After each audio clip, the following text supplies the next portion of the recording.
Tonight, 2007 begins, and if it's anything like last year, hold on. Who's going to win it? At the start, After the tightest finish in history, the season shifts into high gear. out here in the fields, I found my fields. Enter one of the most exciting stages of sight and sound, Homestead-Miami Speedway, where it all comes down to the end at the start of the new season. The IndyCar season in prime time.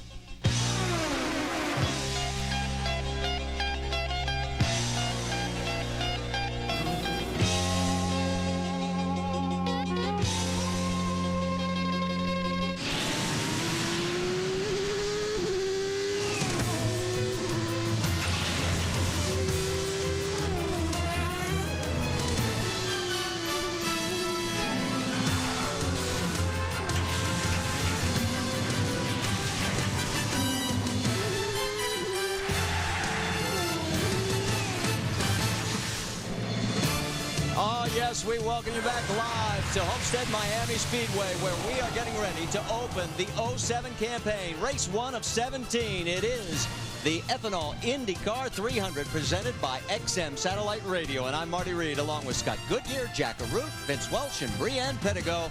And we've been delayed a little bit, but we are going to get this race started in just a matter of moments. Elio Castroneves in the car. That's Darren Manning driving now for A.J. Foyt, as everyone is strapped in, and we are waiting for those oh-so-famous words to not only begin this season's race, but the season in itself. Scott? You know, it's amazing. All winter, all these drivers have thought about, was their last race last year? Was it good? Was it bad? Here you get a chance to make it right. A lot of drivers have a lot to prove. Tonight's going to be exciting at 220 miles an hour. And what better way to start this race than by a man who is a legend in the sport, celebrating his 50th year in IndyCar racing. There he is, SuperTech's A.J. Foyt. We turn it over to the man. Fans, are you ready? The time is now for the most famous words in racing by our Grand Marshal, four-time Indy 500 champion, A.J. Foyt. Ladies and gentlemen, start your engines.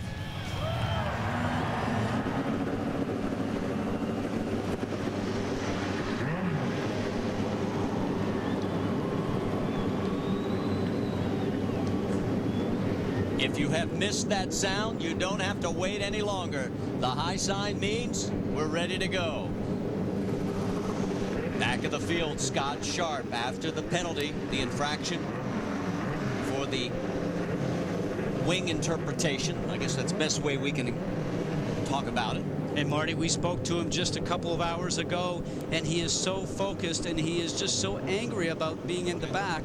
Watch for him to move forward, but you cannot pass any cars until you get to the start line, something Marco Andretti did last year in error. Scott Sharp cannot afford to do that here tonight. And while we get ready to roll the cars out, we'll roll the starting grid for you across the top of the screen, so you can see exactly where your favorite driver is in this 20-car field as we get ready to start the 2007 campaign. We've got several onboard cameras. We'll go through all of those as well once the cars get on track. The first time ever in the history of this event that we open under the lights, and the first time the series has ever opened under the lights. Now, you notice all the flashing lights in the back of the car? That's a new safety feature started by the Indy Racing League. And they're always the innovative one for safety features. They did the safer wall, those sort of things. This light will come on whenever the track goes yellow. There's also a yellow light inside the cockpit the drivers will see. And then when that light goes out, it tells them they can then come into the pit for service, something we'll cover here throughout the evening. And while they roll out, we roll up to Jack Arute. Well, Scott, you talk about service. We already told you 22 gallons of ethanol, and that means that the pit stops will be lightning fast. It also means that they will come, at least if it's all green flag racing, probably the first stop on lap 44 to lap 50. We'll be on top of the action and trying to figure out, are teams like Team Penske and Team Ganassi going to be able to make those minor wing adjustments and lose valuable time out on the racetrack, or will they elect to tough it out? Let's check in with Brianne Pettigo. Well, the 98 car wasn't here in February for the open test, so last night was his first chance, Alex Barron's, under the lights. So I talked to Greg Beck. He said that they're really not expecting to be up in the front. They're just trying to get some laps in and learn some stuff about the car. So we'll see what he learns or if he'll get schooled by another driver. Vince? Well, Brianne, there have been several drivers that have changed teams since last season, but none has been more publicized nor will be more scrutinized than Danica Patrick leaving Rahal Letterman and joining Andretti Green Racing. We've already heard from Danica talking about her expectations and pressures about getting a win this year. We've heard from Michael Andretti saying that his team believes that she will get a win and they feel the pressure to get that victory. She told me earlier this week the biggest adjustment, a whole new team full of personalities and crew members to adjust to. Her crew chief is David Populars. He has been with the Andretti Green team for a long time and has been with Dario Franchitti since 1998. But Dave Populars with Danica Patrick this year, and it's a combination that they hope will lead to a victory with Kim Green leading the way on the radio. All right, thanks, Vince. And while we're talking about Danica, let's take a look at our Who's Got the Ethanol Edge. Well, it's going to be interesting between the two females in the field right now. We talked about the pressure on Danica Patrick to perform, and the team knows that they got pressure to help her win a race. But you know something? I have to say the edge goes to Sarah Fisher right now, simply because she came back here. She is relaxed. She is confident. She knows how to get the job done because she's finished on the podium here before at Homestead. And I look for Sarah Fisher to be a little bit further up in the finishing order than Danica. And you know something? I can guarantee you each of them will know where the other competitor is throughout the whole evening. We are one lap away from beginning the 2007 season. What do we watch for here in tonight's race? Well, the biggest thing right now we've talked about all night is 100% fuel grade ethanol. So many different things. Jack Arute said about the new smaller tank, because these cars are now getting better fuel mileage. There's going to be quicker pit stops. The wind conditions here, the wind is always up. It's gusting here this evening. It'll move the cars around. The cars are in a different wing package. All these drivers know there's a lot to try and find out. The lights, under the lights here at Homestead, the very first time. Car conditions will be different, cooler temperatures, making the car handle different. The guys will have to turn around, communicate with their engineers, make some changes throughout the evening. The most important is going to be the last couple of laps of this race, the last lap, the last turn, Marty. That's where it's always won here at Homestead. Johnny Rutherford has pulled the pace car down onto pit in. Here comes Dan Weldon and Sam Hornish. And the 2007 IndyCar season is... Green. Clear by the corner line. Way to go, Mike.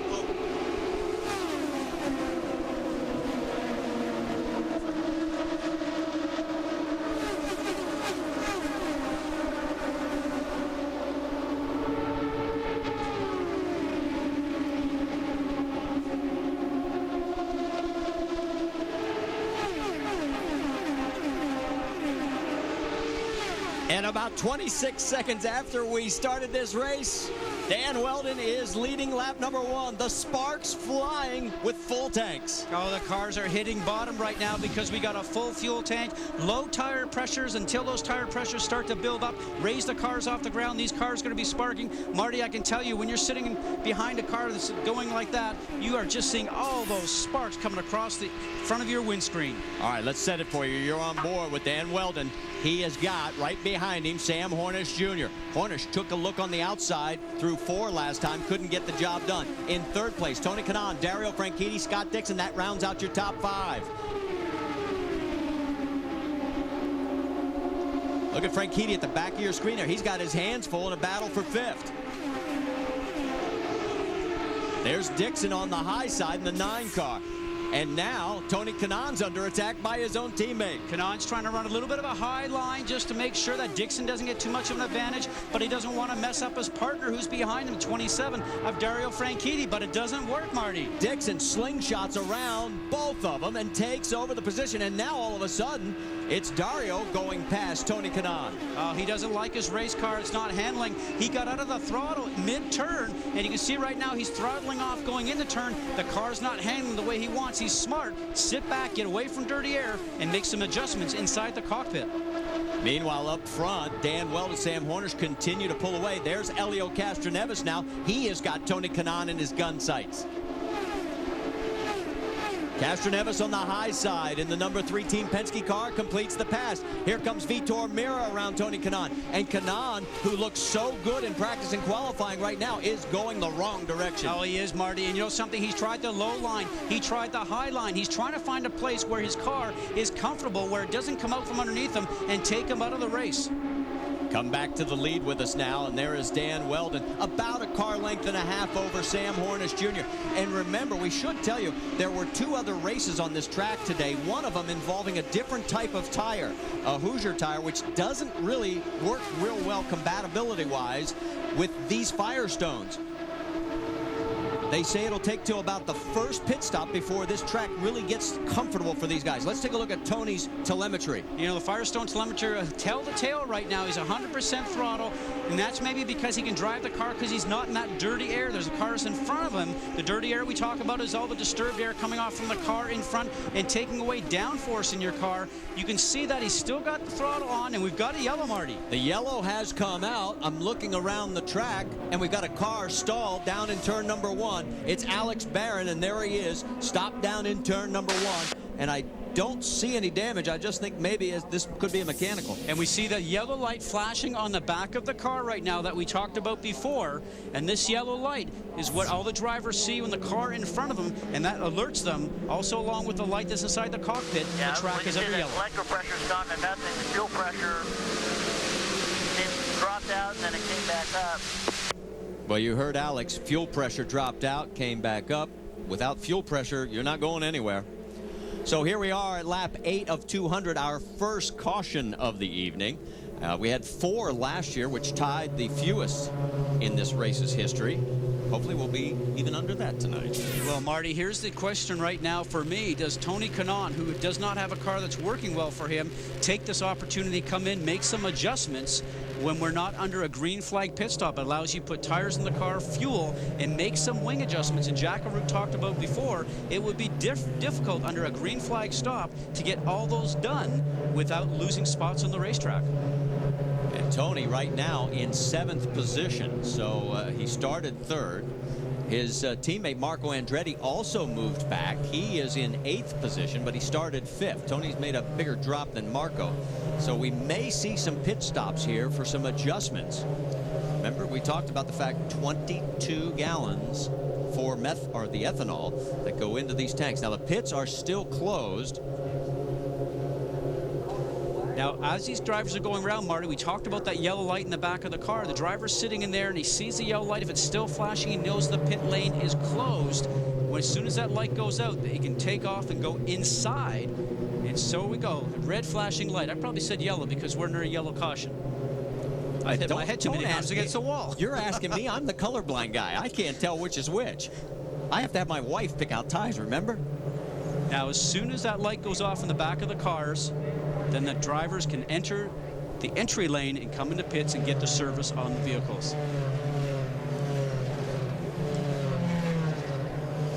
Now, for the most part, we don't have any debris on the race course, but they are going to tow that race car in of Alex Barron, which is already coming along turn 3 and turn 4. And once he gets out of the way, Brian Barnhart, the president of the Indy Racing Series, will turn around and open the pit lane and allow all the drivers to come in, if they choose to do so, to get service on their car. 22 gallons of ethanol fuel, and then also 4 Firestone tires. And there is Alex being pulled into pit lane. Now that they've got him safely into pit lane, we could see the pit lane come open next time by. They've already gone past the entry point, so they'll have to do one more lap here under yellow.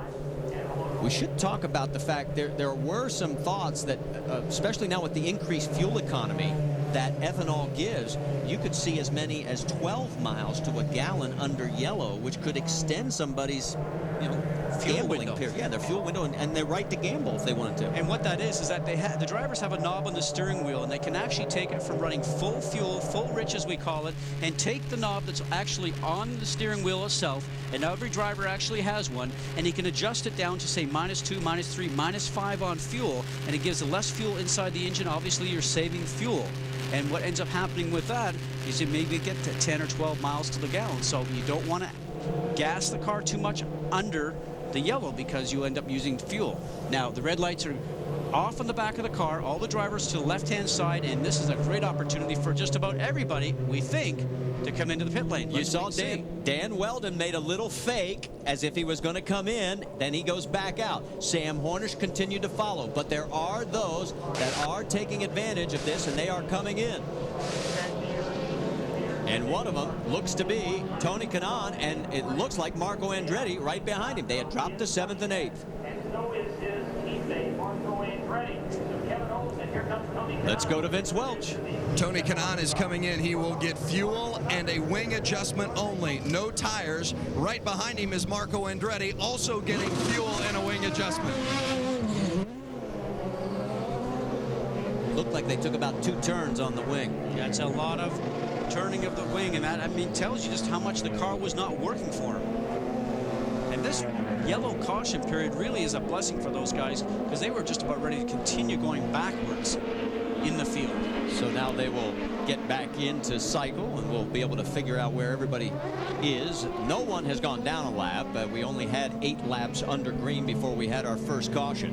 Vince, you've got more on Tony's problem? Well, Tony Kanaan was on the radio, and he was telling his team that he was barely hanging on, and it was a good thing that they did get the yellow just in the time that they did. So they wanted to come in, and again, as we will talk about throughout the course of the race, the fuel and the mileage will be huge tonight in those pit stops, so they wanted to top off the fuel tank and also making that wing adjustment. But Scott, why would they not take on fresh tires? Well, right now, I talked to Tony about that the other day, and he said, you know something, the tires are great here. The Firestone has brought a great product, and it gives him a couple of laps to warm the tires up, 3 or 4. Here he's going out with warm tires. They're up to temperature. Tony Kanaan is famous for restarts, guys. You watch this restart. As soon as it goes green, he'll be passing cars, high side, low side, no matter where it is, he will go green. And on restarts, as soon as it goes green, you don't have to go across the line. You can pass any time. Pace car has pulled in. We'll reset it for you after they go green.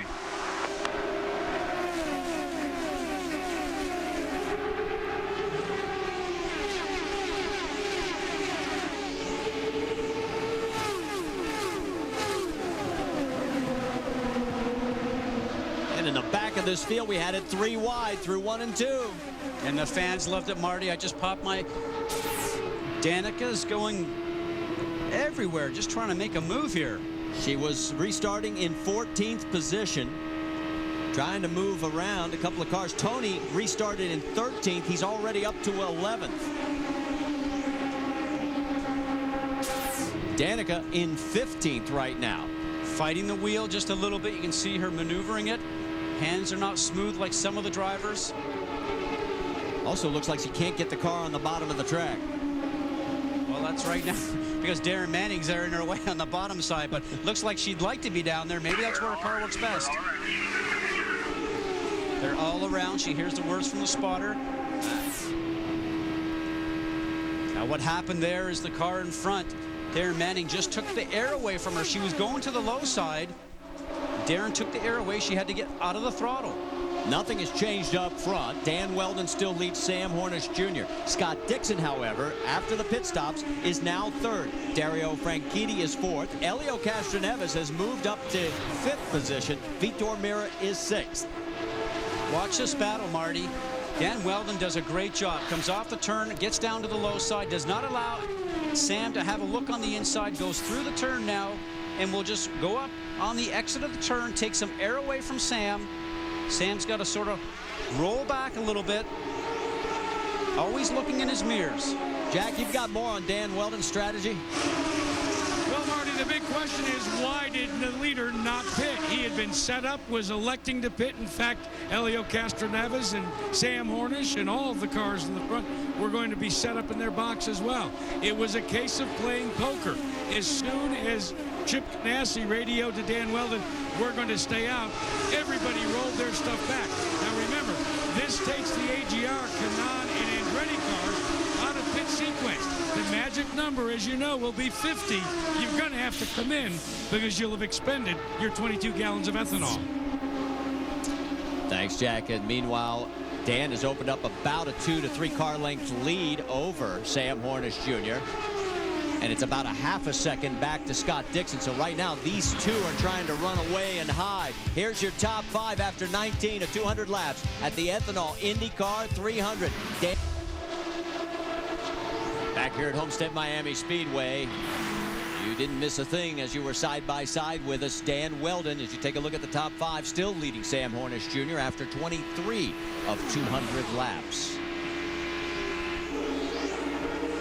A little bit further back in the field, there's some action going on. Elio Castroneves under attack from Vitor Meira, and Meira makes it look easy. Got underneath the low sides, generally the place to get the pass done. The safest place usually. Going around the high side can put yourself at risk from the car on the bottom sliding up, and also it's a long way around. And Vitor moves into 5th position now. And remember, he started all the way back in 10th. And one of the things I find interesting is talking to his team owner, John Barnes, because there was no morning practice today, they went to no qualifying setup runs ever during yesterday's practice. They worked on race setup only. And that's a smart thing to do because it's the race that pays the points, it pays the money. Now here's a battle that's been developing. It's actually with the teammates. Thomas Scheckter, Ed Carpenter. Thomas Scheckter in the 2 car, the first one going over the line, and then Ed Carpenter in the 20. These are cars owned by Tony and Laura George and Patrick Dempsey. But just a few minutes ago, those guys were actually battling each other in the turns. And I got to believe, Vince Welsh, that they got some team orders to say, hey, guys, you're not racing each other right now. Straighten each other out. That's exactly right, Scott. Larry Curry came on the radio and told those guys to quit racing one another and get in line and be teammates. That was their strategy from the beginning tonight for Scheckter to get out in front of Carpenter and Ed Carpenter, then to trail Scheckter, and the two of them worked together as teammates, but looked like the order came through a bit delayed. Those guys were really going at it, but now you see them more in line as teammates would expect to be. And while all that is going on, Sarah Fisher has been dropping back. She has lost 3 positions. A.J. Foyt, the 4th. Koski Matsura, Buddy Rice, all got past her. She's now in 14th position. We'll take a look and see if we can see if there's anything wrong with her car. She's in the number 5, Dreyer Reinbold Dallara. There she is.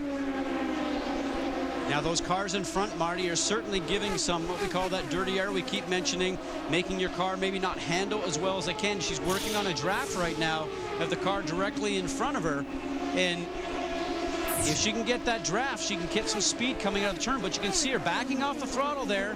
Whoa, and just getting into the grips of Darren Manning in the ABC car. And Danica Patrick now, she takes advantage of both of them going like that and makes that one look easy. The draft off of both cars in front, and Danica's probably going, whew, man, I've got in front of her now. Well, either that or it's in your face.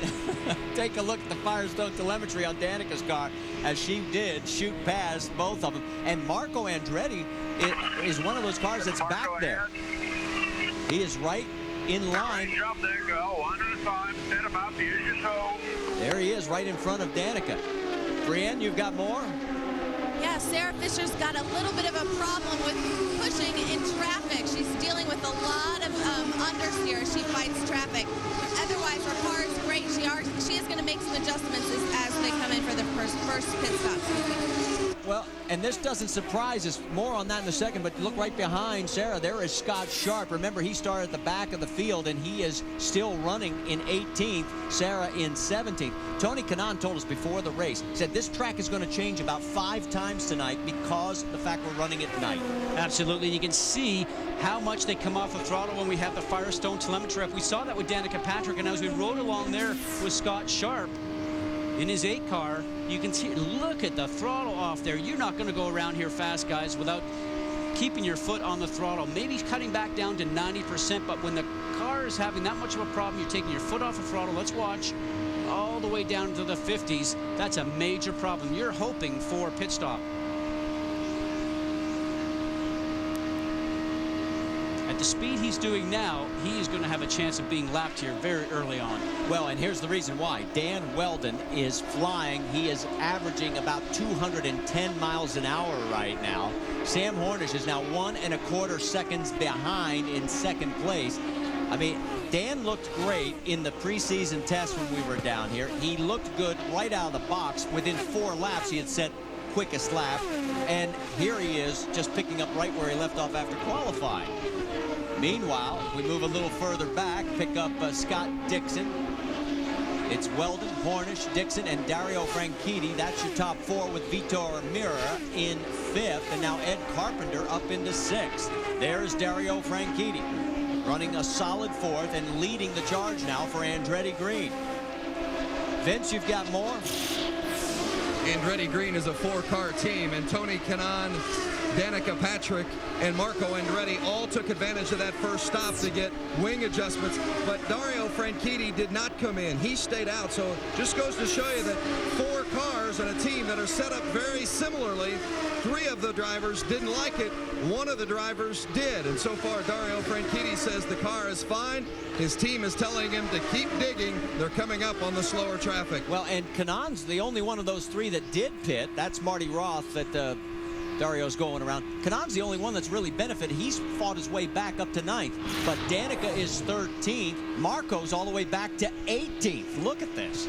You know, that's something I wouldn't have expected from Marco Andretti, because when we were here in preseason testing, Marty, we stood up here on top of the television booth. Marco was outstanding in traffic, and right now that seems to be his problem, is actually getting through with the traffic in front of him. Meanwhile, Dario Franchitti continues in 4th position.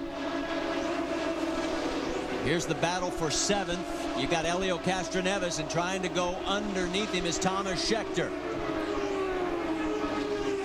Helio holds him off. But right now, they are about 9.6 seconds behind the lead. And all of a sudden, Scheckter pulls away from Castroneves. Jack, what's going on with Helio? Well, last night in the practice session, Helio complained in race traffic of the car being very loose. They adjusted the balance on the car, and right now he reported in to Tim Cindric that the car is pushing. So they've gone to the opposite extreme. Look for them when they make their pit stop around lap 49 to make a wing adjustment to try and plant that nose and loosen it up, actually. So right now, Helio is... his last lap, believe it or not, was 200 miles an hour. The race leader was 209. That gives you an idea of the kind of problems he's having. Talk about another problem. Marco Andretti, 18th position right now. He is well back behind the leaders. There is his last lap at 186. Well, not only talking about behind the leaders, about 4 cars behind him right now is Dan Weldon, so he's about ready to find himself going down a lap as Tony Kanaan now takes advantage of that. You can see how slow the car's going mid-turn. He is way off the pace. So this has got to be frustrating for the 20-year-old, because he did come here, as you said, Scott, really flying in the test. And there is a very worried Michael Andretti. He knows right now something is going on with Marco's car, and it's not good. Stay with us. You're going to step aside. You'll go side by side with Dan Weldon still in front.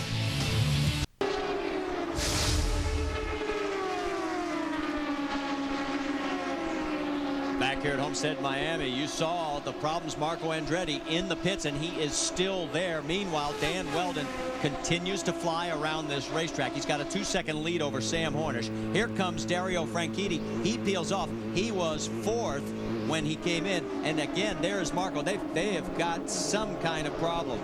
Here comes Dario, who is pitted right behind Marco. Watch the stop, see if they go for any adjustments in the car. A front wing adjustment by the right front tire changer. Not much movement at all. Other than that, as he takes off, Marco's still in the pits, and I think they're making some suspension or toe adjustments on the car, Marty, because the car was so bad for him, it was probably unsafe for Marco to drive. The work is complete. He's now exiting pit lane. Yeah, but he has lost a good deal of time. I think he's going to be about 4 laps down when he comes in. Whoa, there is Sam Hornish lighting him up as he makes his stop. So he peels off as he was in 2nd place. And let's go to Jack. Sam Hornish, they are complaining about the car having just a slight push. He is going to hit his marks and go to work. Now remember, this will be the first pit stop with a new left rear tire changer. We'll tell you more about that in a moment. They've completed the adjustments. They're waiting for the fuel, and that is a good sign as they pull out. First stop is finished, guys, and now the leader will be coming in this time around, Dan Weldon. There's Vitor Mira. He peeled off, and now already the work is completed. And to notice the time there, 11.5 seconds. That's not going to help you. And here comes Dan Weldon. Very tricky pit in. 60 miles an hour when you hit that mark at the cone. Hey, Dan, we're going to stop on the sign down here. So you can hear Dan Weldon vectored in as Helio Castroneves missed his pit, almost pulled into Weldon's pit. 4, 3, 2, 1. And Dan Weldon comes to a stop. He's told the reef that there's a bobble on the right front. It takes a couple of seconds. No harm, no foul.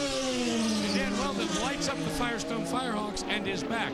Now the key, fellas, is to complete these green flag stops with the entire field. If a caution comes out now, it could spell trouble for some of these guys. Well, and just taking a look at the pit stop times, we noticed that both Chip Ganassi cars were 7.7, 7.9, and there was Vitor Meira at 11.5 seconds. You can't give up that kind of time. You can't get that and expect to be anywhere where you were when you came in when you go back out in the pit lane, because what ends up happening is you're going to lose 3 or 4 spots. If they had a problem this pit stop, great. You got to fix it next time, guys. Otherwise, you're not going to be anywhere near the front.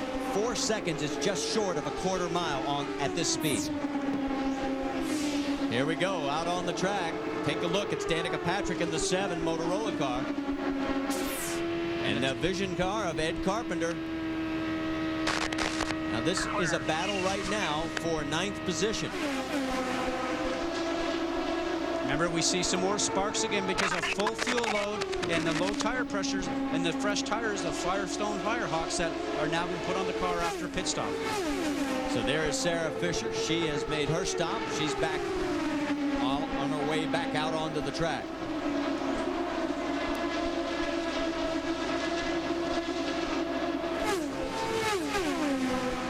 Looks like Danica's going to peel off this time and head for pit lane. She is slowing and, yes, makes the turn. So Danica will be making a pit stop here on lap 54. And Tony Kanaan, remember, he stopped earlier in the race about lap number 12. So this is a little early for him. Well, maybe he's not enjoying the car the way it's handling again. Looks like Andretti Green Racing has been having some problems with it. Vince Welsh. That's exactly right, Scott. Both of these drivers, Tony Kanaan and Danica Patrick, came in and made wing adjustments and fuel the first stop. This time they're getting tires and wing adjustments both. So both drivers still unhappy with the way their race cars are handling. Tony's crew put 2 more turns. There's Danica as she has got her service done. And she's back out onto the racetrack. While all this has happened, Koski Matsuura has taken the race lead in the number 55. And you're saying, wait a minute, Koski, when's the last time he led a race? Well, he led 3 laps here last year at Miami. Same situation. Making an annual event, I guess, isn't he? Of course, Koski will be glad when we go in April to Motegi, Japan, our annual stop over there. He's originally from Aichi. Of course, we'll have that race as well. And Koski surrenders the lead now as he brings it into pit lane at lap 57.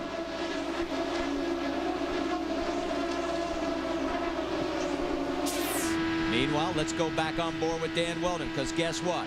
After all the stops have cycled through, you're looking at the race leader once again. Weldon goes flying by Marty Roth. Now with a 1.3 second lead over second place driver Sam Hornish Jr.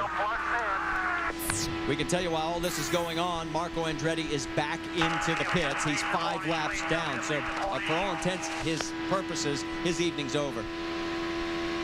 I mean, there's no chance he's going to have of winning this race. They're just trying to figure out what's wrong so they can score as many points as possible. Left side, you continue to see Dan Weldon continue. Sam Hornish Jr. is in second. Dario Franchitti is third. Scott Dixon is fourth. Let's go to Vince. Michael, what's the issue, number 1, with Marco's car? I don't know. The thing, I don't know if something broke or whatever, but he can't drive it. The car's pretty undrivable. And Tony and Danica also struggling with their handling. Is it something that all 4 of them had with the setups? Well, yeah, we made some changes that I think didn't work, and I think Dario's, makes the most sense in what he did, and it seems to be working best for him. Will you bring Marco in? He's in. We're trying to fix it right now. I think there's something wrong inside the car. That's what I meant. Bring him in for the night. I don't know. Thanks. Well, big disappointment. You can see it written all over Michael's face. No disappointment for Chip Ganassi or that man right there, Dan Weldon. We're working lap 61 of 200, and he has been in control of this race. Well, actually, since they unloaded from the trailer. Oh, he's been in control just about every practice or anything that's been going on here. You can see the top of your screen, the relationship where all your favorite drivers are in relation to the leader right now, which is Dan Weldon. And if I'm a driver, I don't want to see that -2, -3, because those things there means that you're down many laps. Meanwhile, we bring in Dario Franchitti, who is 11.9 seconds behind the race leader, and Scott Dixon another 2 seconds behind Dario. So it gives you an idea right now. Dan Weldon and Sam Hornish have sort of checked out, and Hornish really doesn't have anything yet for Weldon. You know, there's drivers out there right now that their cars are working, and there's been some drivers that have gone out there and scared themselves throughout this race right now simply because their cars are not working for them. But, you know, it's quick reaction sometimes that actually keeps a race car on the racetrack, and sometimes you just don't know exactly when that moment might happen. See a couple of the Vision racing cars right now, and we're looking at the Vision cars, and Scheckter had a moment just a little while ago where actually he had to do a bit of a tank slapper to keep the car actually going along. Now watch his hands here as we're going to go through the turns.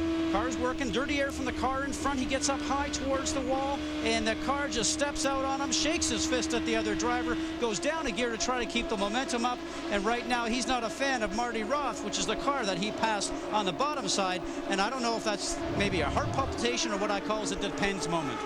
And Marco Andretti has climbed out of the cockpit of his car. His night is over. He is going to finish in 19th position. Not the way he wanted to start the year. Meanwhile, Dan Weldon still in control up front. A 2.1 second lead over Sam Hornish. So he is slowly but surely stretching it. Jack, let's send it down to you. Well, guys, what we have feared, you know, this race was delayed. All of a sudden, intermittent precipitation all weekend here. We're beginning to feel it down at the far end of pit road in Sam Hornish's pit, and you can see it on our camera lenses. And you know what that means? We have gone to yellow for precipitation. It did. It came out just as you began to speak, Jack, on lap 66. Now, this race is not official unless we get to lap 101. We have to get half of it in. So Dan Weldon will continue under yellow. Johnny Rutherford in the pace car will pick him up. You can see the raindrops on our camera lens.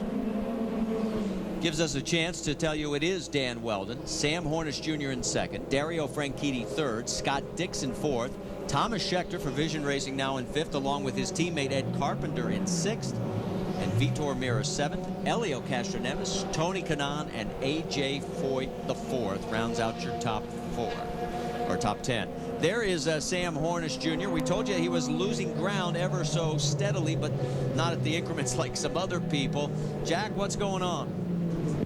Well, fellas, Sam Hornish made a slight tire pressure adjustment during that last pit stop, and they went the wrong way. Don't believe me. That's what Sam told Roger Penske. Remember we told you about a new crew member for Sam Hornish? Well, you see this fella up here? 1 year ago, Paul Klein joined Roger Penske's operation as the data acquisition guy, DAG for short. Well, over the offseason, when they moved to Charlotte, North Carolina, Roger Penske instructed his IndyCar team to seek the advice and counsel of Bob Presley, who is the pit trainer for the NASCAR operation. They engaged in pit tryouts because some of their regulars, when they moved from Reading, Pennsylvania, elected to stay back in Reading and take other jobs. But Paul Klein won the contest, and he has been changing the inside front tire. But he has also elected to continue to take in the data acquisition. That's why he wears the helmet and the gloves. They got to get a little bigger keyboard for him. I asked him, I said, well, what about an unscheduled pit stop? He told me, Marty, hey, I'm the DAG guy. I'm going to know before Sam. Good point. Good point. That brings up an interesting thought here. Now that these pit stops where the fuel is actually getting done before the tires, are we going to see more trainers? Are we going to see more of the NASCAR type pit stops where everybody's going to be big, bulky, strong because you've got to be quick? You have to be fast, and that's an excellent point. And I think that's a theme that's going around the garage area right now. And you think about this race here that we have, it's a shorter race compared to the Indianapolis 500. Yes, there might be 3, 4, 5 pit stops. At Indianapolis, where you have 8, 9, or 10, it's going to be more important there. And there's a theme going around the garage area right now that Scott. We got to get this done as quickly as possible, and there is trainers working just with the crew members to make their moves more efficient, to maybe even take off a tenth of a second. Well, Vince is caught up with a very dejected Marco Andretti.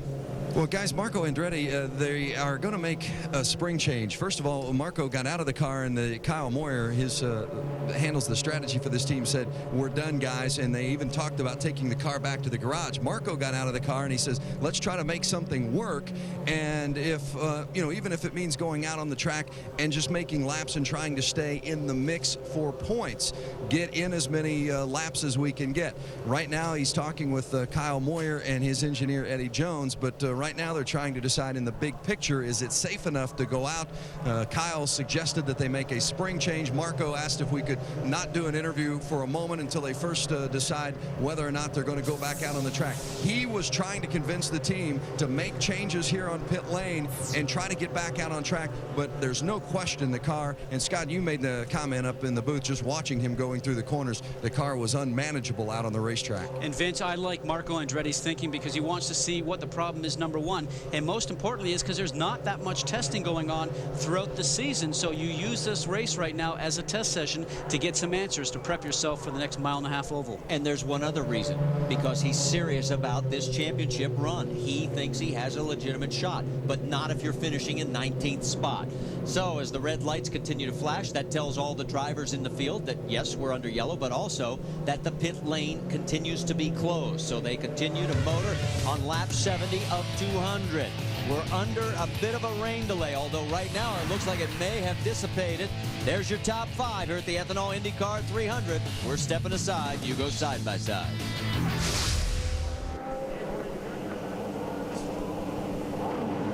The leaders in the pits. There is Dan Weldon. Fuel's already done, and they are back out onto the racetrack.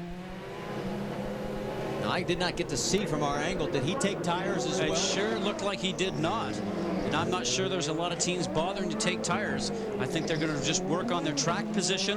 That's their strategy. And these tires are so good that Firestone provides that they know that they can use them for a couple of stints. Well, it allows them to do the restarts on warm tires and get up to speed quicker, which is very important. Jack, let's talk about it. What do you know about tire situation? Well, Scott, so far, and Marty, they all like their tires, and I think this is a good testimony to the Firestone Fireworks because there was some concerns. Now, there were no changes on Dan Weldon's car, just refilling the 22-gallon fuel tank with ethanol. For Elio Castroneves, however, there was a wing adjustment, as with Sam Hornish. Sam Hornish went one turn on the front wing as they are trying to make an adjustment that they could not affect when they had the tire pressure change. Interesting, though, all that Elio Castroneves wanted to know during this slight break in the action was where Weldon and his teammate Sam Hornish were running on the racetrack. I think you're going to see maybe a different line from the Mad Brazilian when they drop the green flag. Well, with waiting for all this to cycle through so we can figure out where everybody's going to shake out. You saw the race off pit road and Tony Kanaan picking up a couple of spots. Right there is Elio Castroneves. You know, he and Tony both live here in the Miami area. In fact, they both have to spend a lot of money on tickets. Tony had to spend, about 150 tickets, I think he said he had to buy. I said, you got to win the race just to pay the ticket tab. He says, you're right. While he continues to motor around, we can take a look at the top 5. We're still under yellow here after 73 of 200 laps at the Ethanol IndyCar 300. We haven't even reached halfway as we go side by side.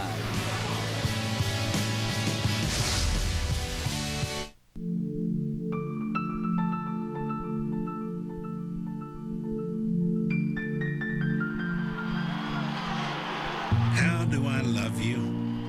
Let me count the ways. I love our long and checkered past. Checkered flag of victory. He's done it. I love the way you look in the morning. I love your curves, your quirks. How do I love you? I love it when you get angry or sentimental. I love how you make people nervous and jittery. I love a long lip lock after a hard day's work. Gentlemen, start your I love that ice-cold milk is your beverage of choice. I even love your crazy family. How do I love you? Oh, I can go on. I love all the tomorrows we've yet to enjoy. And I love how the offspring of our affection goes forth into the world, serving as proud testament to our union. That's how I love you.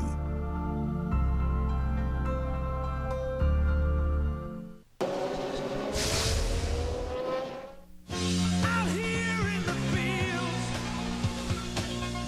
I found for my meals.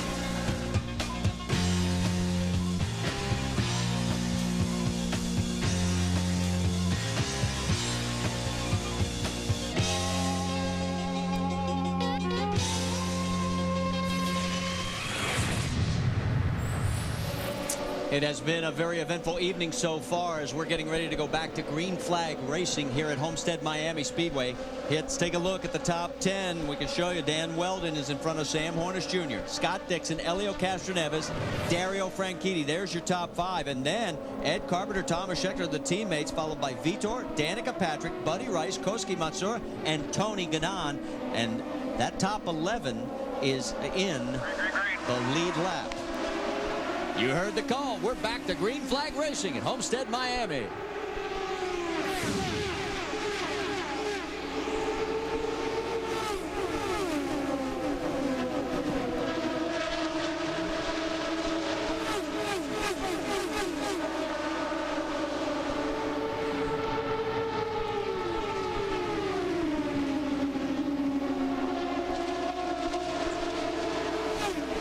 Man, that's close quarters for Dario Franchitti. He's on the high side. Oh, that's one car that's not working very well. Vitor Mira on the bottom side with a Delphi car takes advantage of all that, but the car that we're riding aboard right now, Marty, is not working well, and Scott Sharp caused all those pack of cars to scramble.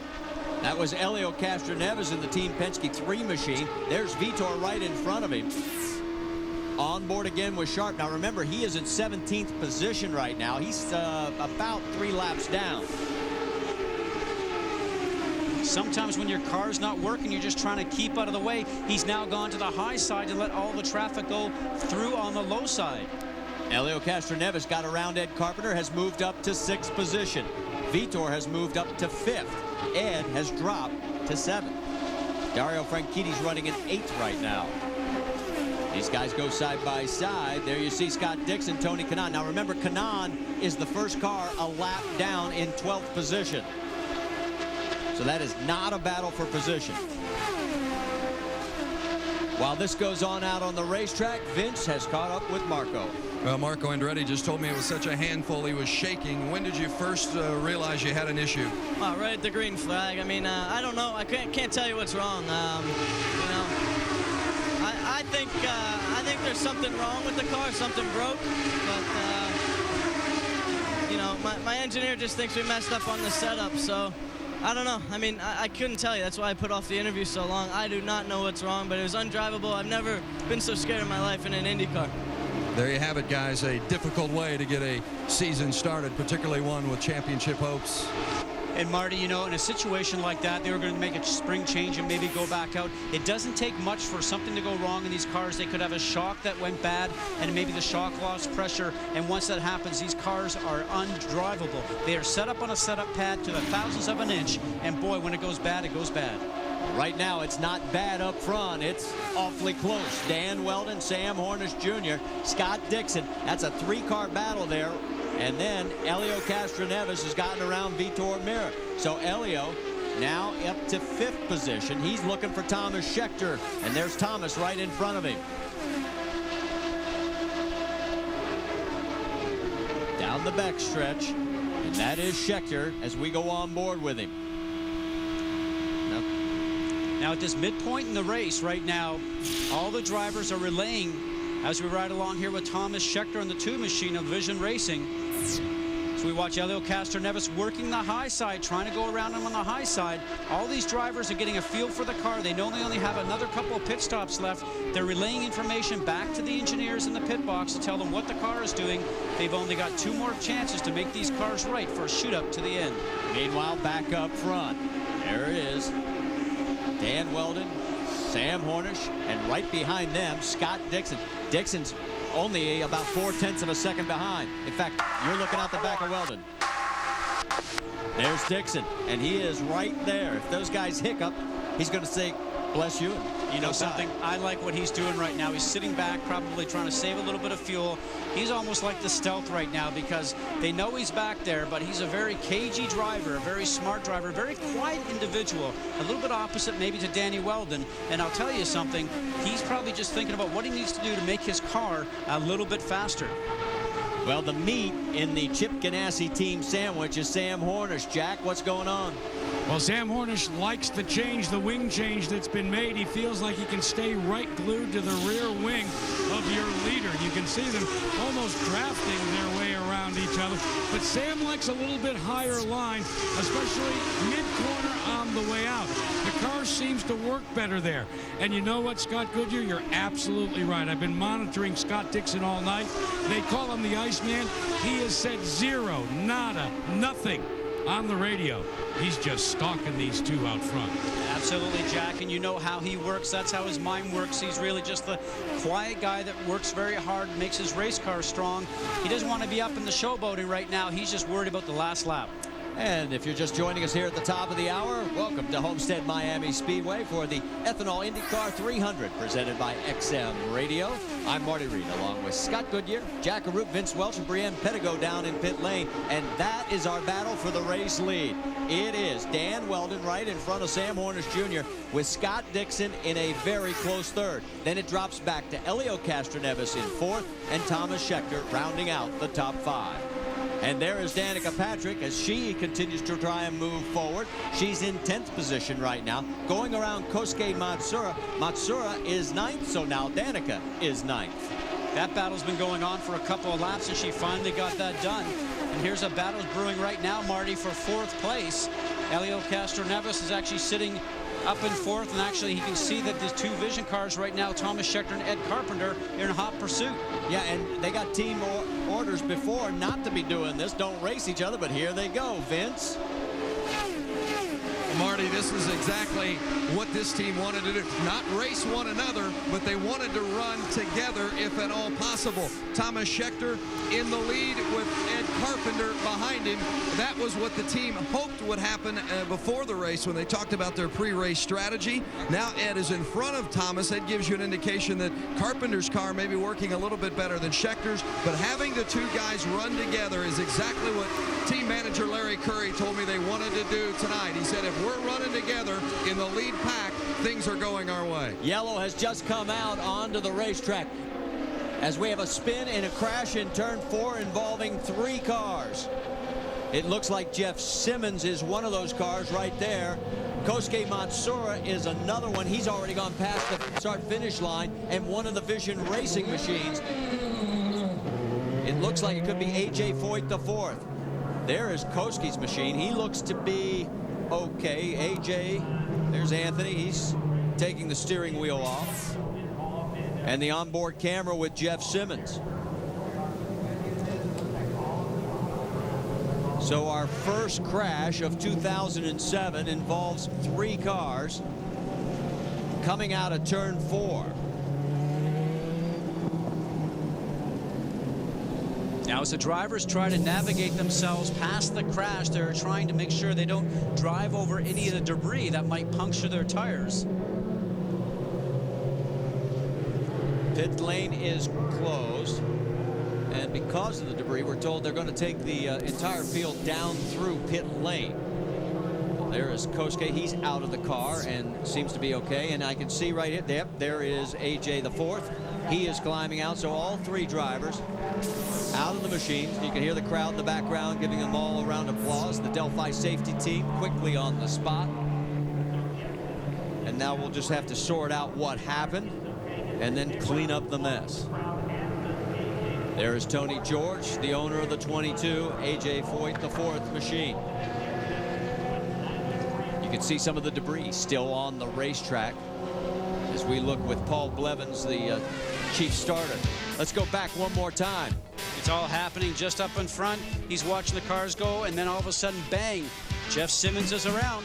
So we've got to step aside. You'll go side by side. We'll have more from right here at Homestead-Miami Speedway.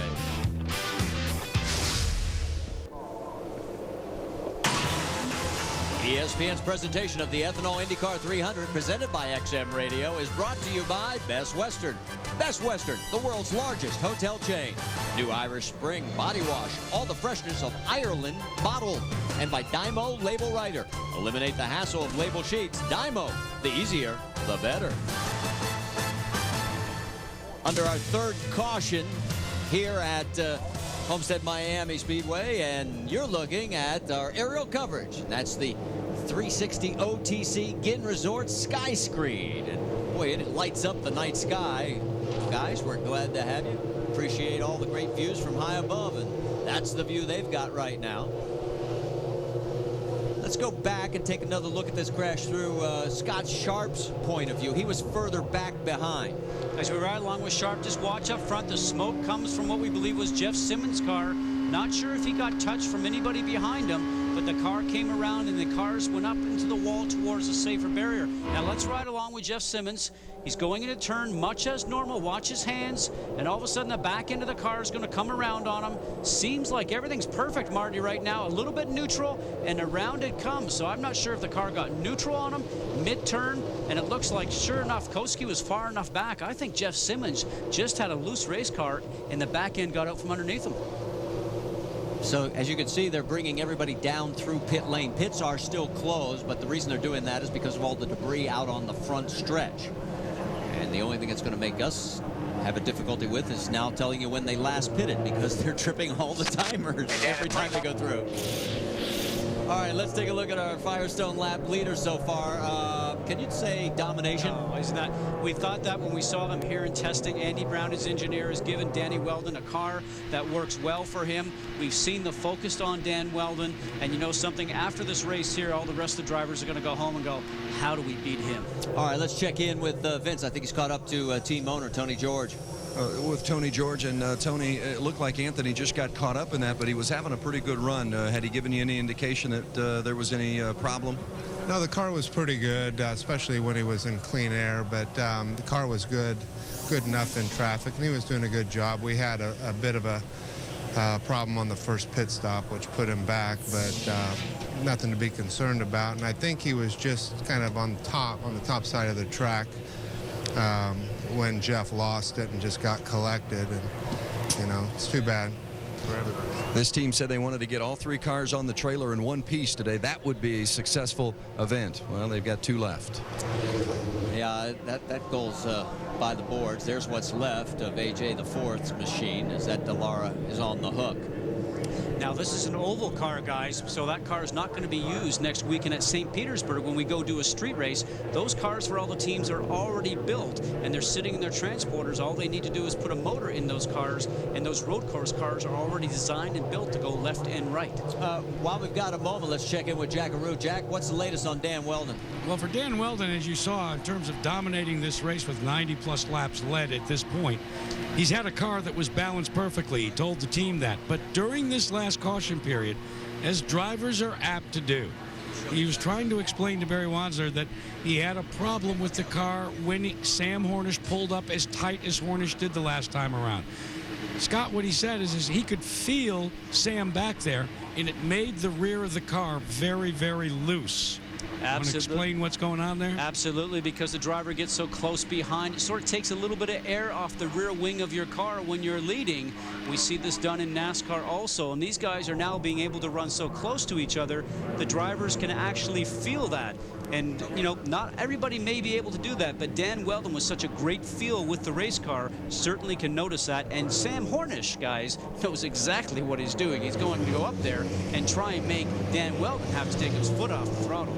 And Scott, I would have to think that maybe some of that education came with some of these Busch races that Sam Hornish has been competing in. And those cars I like to call tin tops, yes. He started 5th and finished 15th. He knows to take the air off a rear spoiler. Now he's starting to learn how to do it with a wing. Absolutely. All right, as we continue under our third caution of the day, let's remind you about that all eyes will be on the starting line as coverage of the NHRA Powerade Series continues on ESPN with the O'Reilly Spring Nationals. Join Paul Page, Mike Dunn for the O'Reilly Spring Nationals qualifying next Saturday night, the March 31st, 7 Eastern finals, Sunday, April 1st at 4 Eastern on ESPN2 and ESPN2 HD. And of course, all of us from here on the IndyCar side want to send our best to John Medlin and his family on the loss of their son Eric. In case you had not heard the news, 33-year-old Eric Medlin had a testing crash at Gainesville on Monday, and he passed away yesterday. And our thoughts and prayers are with everybody on John Force's racing team and Eric's family. Stay with us. We'll go side by side, and we'll come back. Eric, we'll miss you.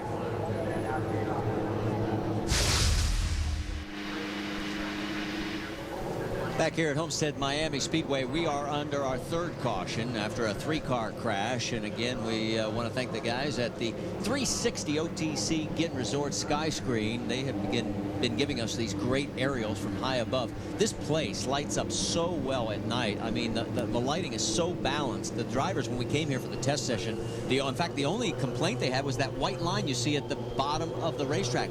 It had faded, and they couldn't see it very well, and then, of course, repainted it, and everything's fine. And that was because all the cars are usually on the bottom, just putting the black rubber over the white line, and the Homestead-Miami Speedway did a great job in just going ahead and repainting that, because underneath the lights, at the speed that these cars are going at 215 miles an hour, a lot of times average, maybe even 210. I mean, over 200 miles an hour, it's hard to see where you're going if you can't see the white line. And the most important thing on that white line, Marty, is that it's the hinge point on the banking, that 18, 19, 20 degree banking down to the flat. And if you can't see the line and you drop a wheel below there, you can certainly make the car come around on you. And while we continue under this yellow, if you just happen to be tuning in, let's get you up to speed.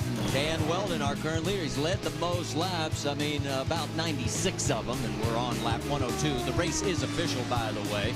We passed the 100-lap mark.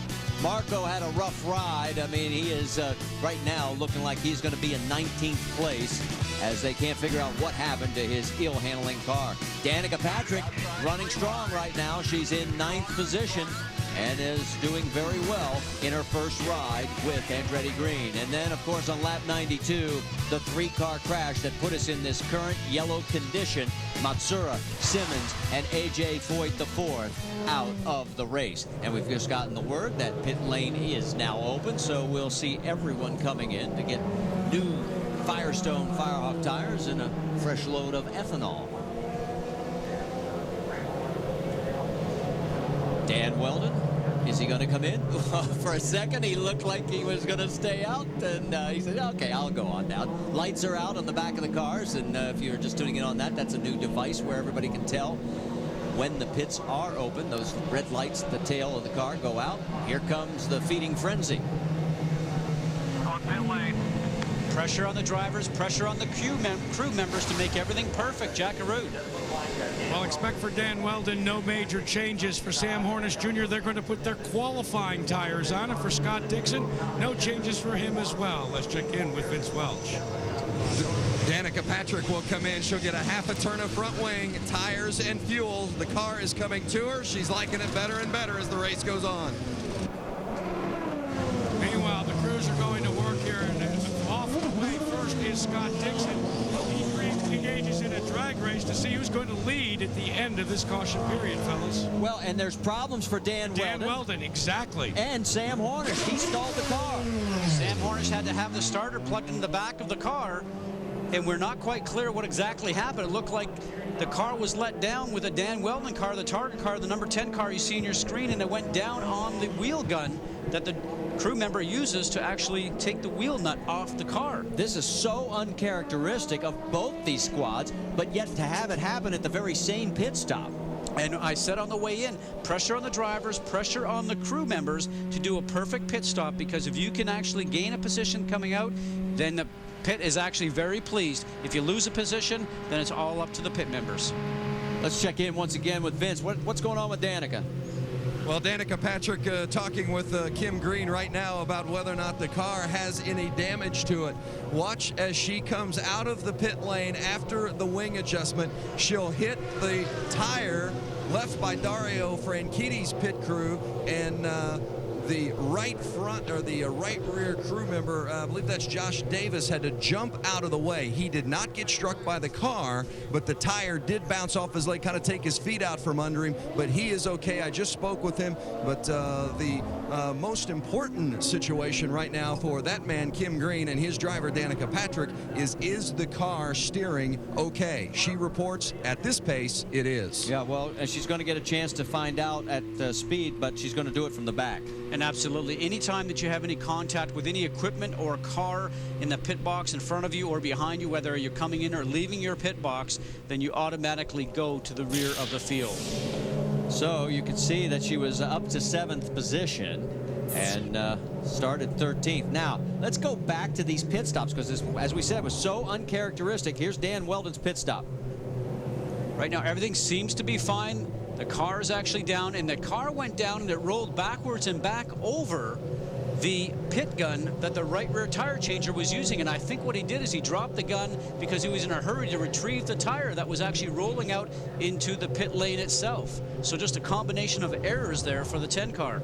Well, let's check in with a very probably not so happy Chip Ganassi.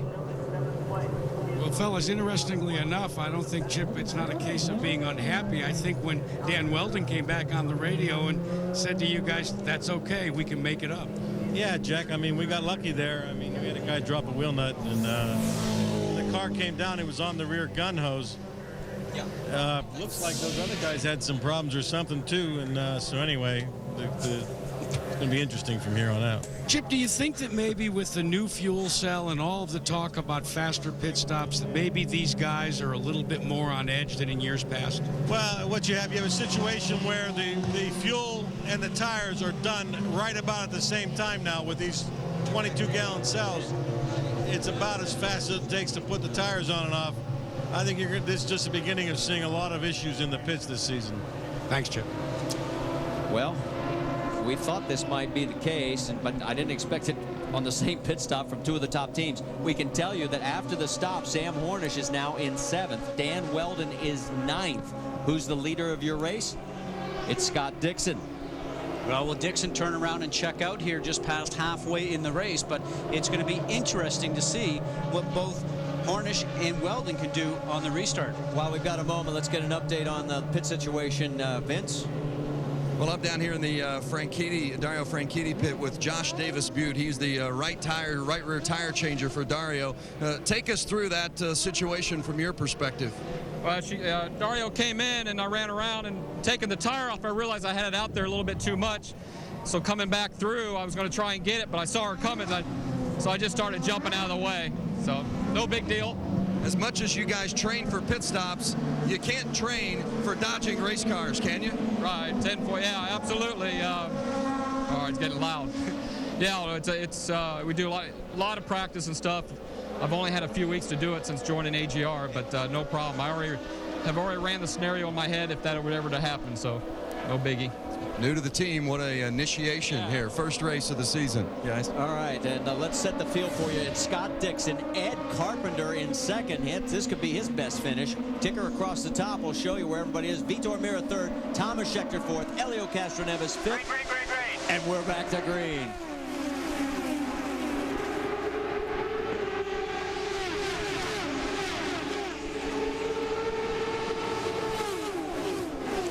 There's Dan Weldon restarting in 9th place. Danica Patrick, of course, sent to the back. That put her in 10th. And Dan is on a mission. Now here's their interesting point. He's been leading all day, been in clean air with his race car. His car works perfect in clean air. Will it work in traffic? That remains to be the question. We should also tell you,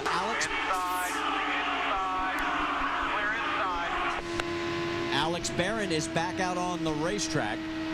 He could put Marco Andretti in 20th position if he runs enough laps. Marty, Danny Weldon can put that car anywhere he wants. He goes low, he goes high. He's making a 3-lane racetrack every once in a while. While this is going on, Vitor Mirror has moved into 2nd place. Sam Hornish is up to 5th. Weldon is up to 7th.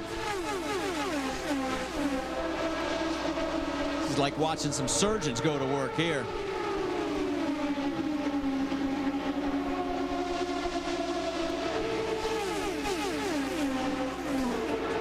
There is Weldon.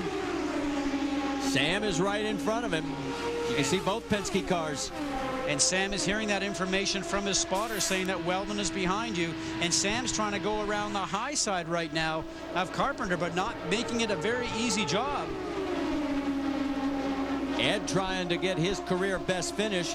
That was a 5th place run at the season ender last year at Chicago. Right now, he's hanging on to 4th. What's happening with these cars? They get behind the cars that are in front. They don't get that clean air. And as Dan is now just getting all that dirty air from the cars up in front. He got way high, had to get out of the throttle. And that's what I was just starting to say. You get that dirty air from the car in front. It doesn't put the air onto the wings of your car, and you don't have the downforce. All right, Scott Dixon and Vitor Mirror. Mirror, 7 times he's finished in 2nd place. Jack? And throughout the course of this race, the Delphi Panther crew has adjusted on the front wing and adjusted the tire pressure on Vitor Mirror's car. They did it with adjusting on one side, the left part of the wing, then on one pit stop on the right part of the wing. What they were searching for wasn't necessarily balance, but stability behind another car and in dirty air. Right now, he has radioed into John Barnes and the rest of the Panther crew that he likes his hot rod, as we used to say. And you can see he is all over your leader, Scott Dixon. Oh, and Conversely, no changes on Dixon's car all night, guys. And while you're talking about that, Dan Weldon just got around Sam Hornish, so he takes over 5th position.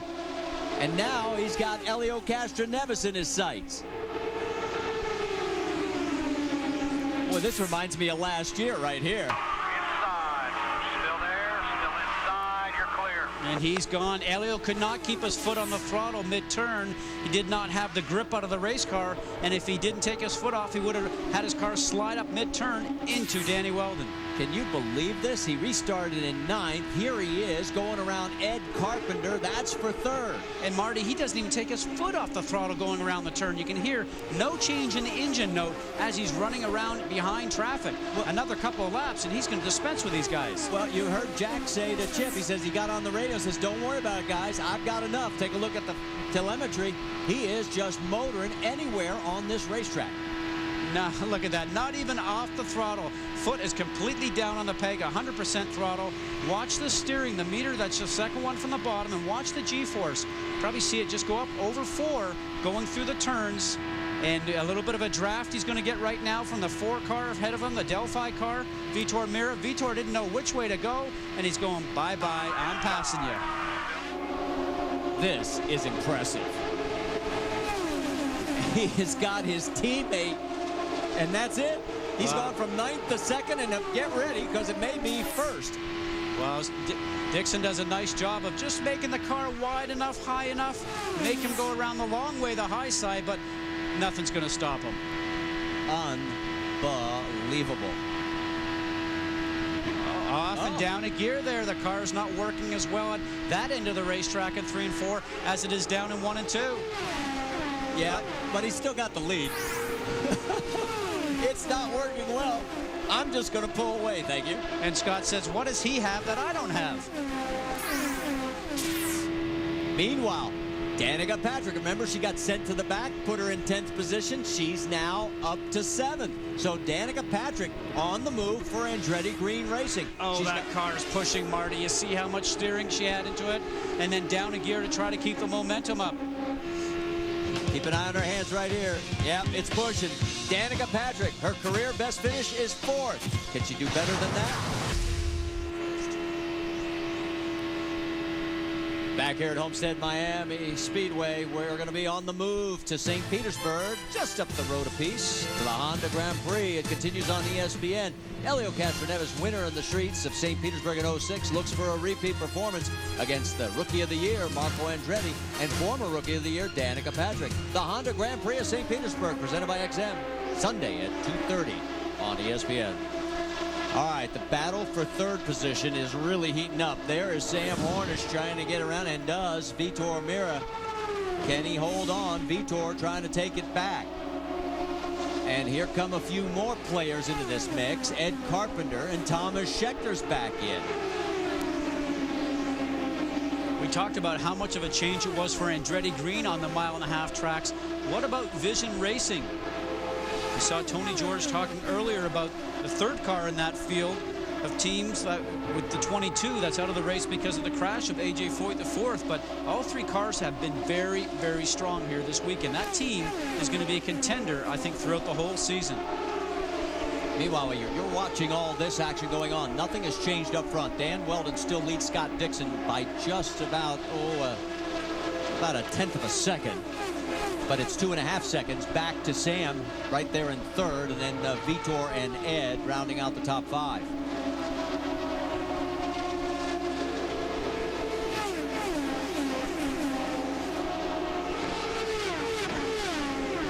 So right now, we talked about the fact that we would see new faces here this season. It wouldn't just be all Team Penske and Chip Ganassi Racing.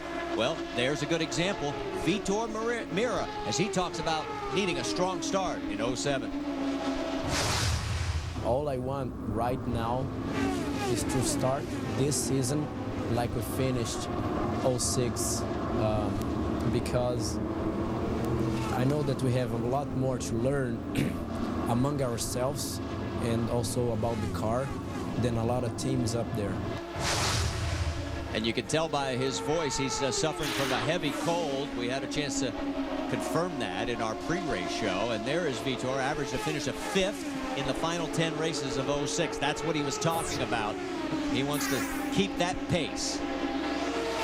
All right, if you remember, we had our third caution a while back. Let's get an update on one of the victims of that crash, Jeff Simmons. Brienne? Well, it's an unfortunate finish for the ethanol car and Jeff Simmons. Jeff, from the replay, it looks like the car just got loose on you. Tell us what happened. Yeah, I mean, the car had been loose pretty for a while in that first stint, and then we came in, made a pit stop, and with the new tires on, the car was a lot better. But yeah, just I don't know, just came around so quick. I don't know if something happened or not. It hadn't really been loose that in a while.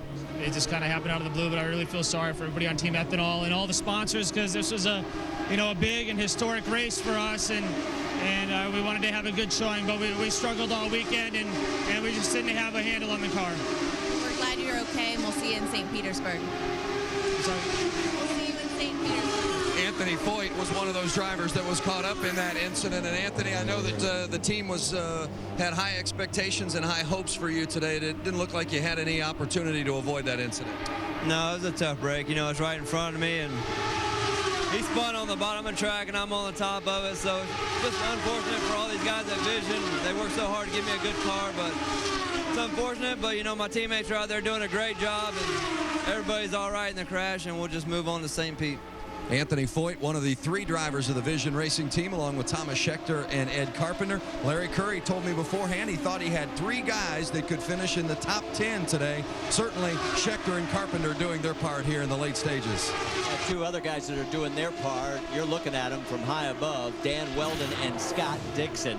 I got a question for you, Scott. It only took Dan a total of 11 laps on the restart to go from 9th to 1st. Now that he's got the lead, is he pacing himself here? Well, I think in the situation right now, as we see Vitor Mira in a battle with Ed Carpenter. Carpenter looking like he's going to get around on the high side. And Sharp, who's a few laps off the pace, they're going to have to make their way around them. But I think right now with Danny Weldon, to answer your question, Marty, I think really he just has the car to go anywhere that he wants. And he's pushing the big air up in front right now of his car. And I think Dixon is just towing himself around. I don't think Dixon can do what Danny Weldon's doing, because he just doesn't seem to have the car for it. So as we continue to watch, there is Vitor Meira, and there's Elio Castroneves as he has got mirrors full of Thomas Scheckter. Again, that is Scott Sharp, who's several laps down, right in front of him.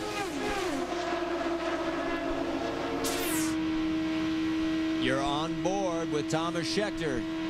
Jack? All night long, Elio Castroneves has battled a push condition. The understeer continues to get worse and worse in his Team Penske automobile. I just talked to Tim Cindric, and they're not quite sure what they can do. They've made all the onboard adjustments. They put new tires on the car. They've made wing adjustments. They've kind of run out of ideas right now. Probably leaving the team scratching their head, Jack. Ron Rzuski, the engineer for that car, very qualified, but you know, it's the first race here at night, so a lot of unknowns we talked about for these teams, and looks like right now the team of Target Chip Ganassi just seems to have all the answers for their two cars. Certainly do, as right now they are running in lockstep, 1-2, with Sam Hornish 4.2 seconds behind. Ed Carpenter in fourth, and rounding out your top five is Vitor Meira after 139 of 200 laps here at the Ethanol IndyCar 300. Chip Ganassi's crew, between Scott Dixon and Dan Weldon, they've won 3 of the 6 races contested here at Homestead-Miami. They could be doing it again.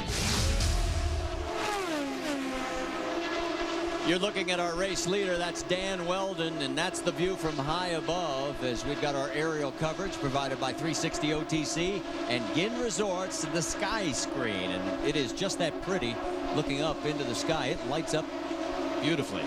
All right, now, where is third place behind Scott Dixon and Dan Weldon? Well, there is Sam Hornish, 5 seconds behind. Ed Carpenter in fourth, right behind him, and Ed came awfully close to the turn 4 wall a couple of laps ago. And then off there to the right of the screen in 5th place is Vitor Meira. So right now it is all Chip Ganassi racing up front. The running order across the top of your screen as we've completed 146 at 200.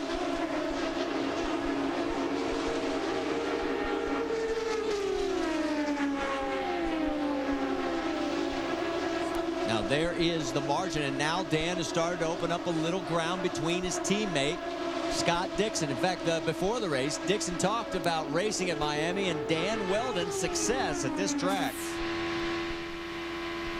You do have to beat Dan to win Homestead. You know, he's definitely had a good run here. He had a huge race for our team last year, I think, with you know, all the changes that we did go through and winning the opening race, and it does put you off to a good start. And you know, Dan's done a great job here, and you know, the past 2 years. So got to stop him on doing a three-peat here. Well, good luck, because right now he is in total command of this race. Although, don't count Scott Dixon out. Remember, in his very first career start, back in 2003, he won right here at Homestead-Miami, and that was when he started 12th. In fact, that is the farthest back any winner has come. Right now, Dan Weldon's trying to win from pole, and he'd only become the second man to do that. Look at the margin back to third. It's a complete straightaway. Oh, Marty, they're just running high 209-mile-an-hour bracket range, and the rest of them are running 208, and actually Elio's running in the 2.7 range. So without any yellows, you continue to knock off those laps. As right now, Danica Patrick's having a look at the Team Penske car just ahead of her. Yeah, Danica just got passed by Tony Kanaan. She is running in 9th position, and she's got a severe push. You can see it in her steering. A lot of input there, and you're right. She's running around 205, so she's backed up a little bit. She was up to 8th, but TK, her teammate, has gotten around. What about the other female in the field, Sarah Fisher? Well, she is 3 laps down in 13th, and we'll try and pick Sarah up on the track. Car went off of handling, as we call it, very early on in the race. She's now 3 laps down. There she is, the number 5 car of Dreyer and Reinbold. She got some great news this week that she now gets an opportunity to run the complete series, including all the road course races. So we will see her aboard this car next weekend at St. Petersburg. We just went past lap 151, now onto 152. So we're not far away from having the pit window where they can get right to the very end of the race. And talk about that, here we are, Sam Hornish, Marty. So Sam pulls in first. He's the first to blink.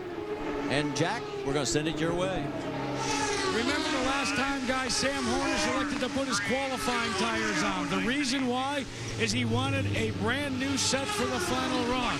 That's what the crew led by Roger Penske is now doing. They're taking on the 22 gallons of fuel. He is the first of the leaders to pit in 7.9 seconds. Yeah, that's a little better than the last stop. So Sam gets back out. That will put the pressure back on Weldon's people. Their crew is going to have to turn in a stellar pit stop as well, because this could be and should be the last time in. There's Buddy Rice. He peels off. He was running in 11th position. Hold your foot on the brake. Hang on to Meanwhile, Dan Weldon continues to motor around this track. 2:10 the last lap. Scott Dixon was at 2:08. And Danny's just put his foot on the gas to try and give himself a bit of a space as we watch Vitor Vera come in. Vince Welch. Vitor Vera happy with this car, but they're going to give him a turn of front wing just because he feels like it could be a little bit better. On the right front there is Don Miller. The fueler is Mitch Fink. John Barnes told him as they came in for this stop, let's make it a good one. And they do as Vitor is out and away. That cameraman was not drinking, folks. That's how windy it is from the far end of the racetrack. It has been... Whoa! And Danica. Down the inside wall. We have seen this before. Last year, Tony Kanaan did the same thing. And it may have, as Dan Weldon, as he has gotten around her. Locked up on the brakes. This pit in is just awful. I'm in the wall. So far, no she's caution. on the inside of the pit wall, so I'm not sure that she's actually in harm's way. So we may not actually have a yellow on this, Marty. Dan Weldon's team. They're waiting for him to pull out. 9 seconds. He just gave up 2 seconds on that pit stop. About a little over a second, actually. Jack, what went on with Weldon? A little bit of unexplainability when they dropped the car off the jack. He hit the throttle and the car did not move for a couple of seconds, Scott. I'm totally amazed by it because there were no miscues on the part of the crew. They went through everything, and when he dropped the hammer just didn't drop for a split second. Well, it makes you start to wonder about the clutch or something of that nature, but if there was a problem with that, he would not be up to speed, and right now he's flat back on the gas, Jack. Doesn't look like the car is having a problem whatsoever. A few sparks out from the car, obviously because of full fuel load and the new fresh tires with the low pressure. Remember, Scott, we had so many half shafts early in last season go split during pit stops, especially when they would drop the car and they would decide to just go full throttle to try and pull out of the pit box. Just maybe, as much as it sounded like he had dropped the hammer, Dan Weldon was trying to gingerly pull out of pit road, but it cost him at least 2/10, about, maybe 50 feet out on the racetrack. Meanwhile, Danica Patrick is still sitting in the cockpit of her car. Let's go back and show you what happened. This happened last year at Tony Kanaan. There is a very tight turn-in on pit in here, and every year it has caught at least one driver, and here it is. It's Danica's turn. Well, the car just comes around. Remember, you mentioned the wind that's here, and I had this conversation with Dario Franchitti this morning, sitting in the hospitality area. He said, I wonder sometimes maybe the wind is so strong here, does sand actually come onto this pit lane that we're going on right now? And here she is. Just seems like it just seems like she's off the gas and the back end locks up just a little bit. You got to get down to 60 miles an hour, otherwise you end up in violation of the pit speed limiter. Vince Welsh? Scott, that was one of the main subjects in conversation in the drivers' meeting today. And Brian Barnhart warned the drivers over and over, said, be careful on the deceleration lane because it's so much slipperier. There's not near as much grip on the deceleration lane as there is on the racetrack. In fact, the officials from the Homestead-Miami Speedway were in the drivers' meeting, and Brian Barnhart actually turned to them and said, if we had our wish for next year, we'd really like to have that deceleration lane changed so we could get a little bit more grip, because right now it's a hazard, and you saw Danica Patrick experience that exactly. She was very frustrated with the fact that she wasn't getting any help, but Kim Green came over the radio and said, you've got left front suspension damage, it doesn't matter. So Danica is out of the race. Meanwhile, Dan Weldon is still in front by 4.5 seconds over Scott Dixon. Sam Hornish is third, another 1.4 seconds behind Dixon. So it is all Dan Weldon right now as he tries to win his 3rd straight here at Homestead-Miami. I think the only thing that can stop him is him.